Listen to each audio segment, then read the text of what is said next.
নিতে গেলে অনেকে যায় লুটপাট করে, আগুন লাগায়, অযথা নষ্ট হচ্ছে। ওর থেকে যদি এটা সমাজের কোনো কল্যাণে কাজে লাগে এই আওয়ামী লীগের অফিস বা বাসাগুলো, তাহলে হচ্ছে ভালো হবে।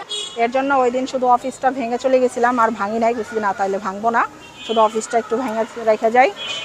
তারপরে এটা হচ্ছে কোনো বৃদ্ধাশ্রম বা পাগলের আশ্রম, এতিমখানা কোনো কিছু করব।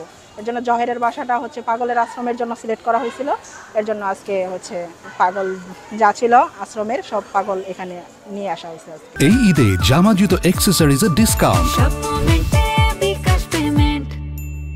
এখন আশ্রম তো আমি দেখাশোনা একাই করতেছি। তাহলে কি এটা কি দখল বলা হয় না? না, দখল কেন, এটা তো আগেই বলা ছিল যে যদি দখল বলেন তাহলে ওইটাই আগেই বলা ছিল যে এটা আমরা আশ্রম করব।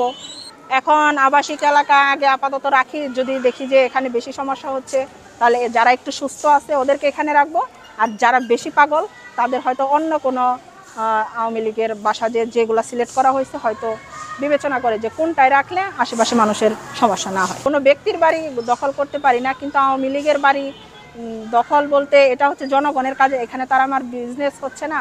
মানে আমি যদি ব্যক্তিগত কোনো বিজনেস, কোনো কোম্পানি, কোনো ট্রেনিং সেন্টার করতাম তাহলে একটা কথা ছিল।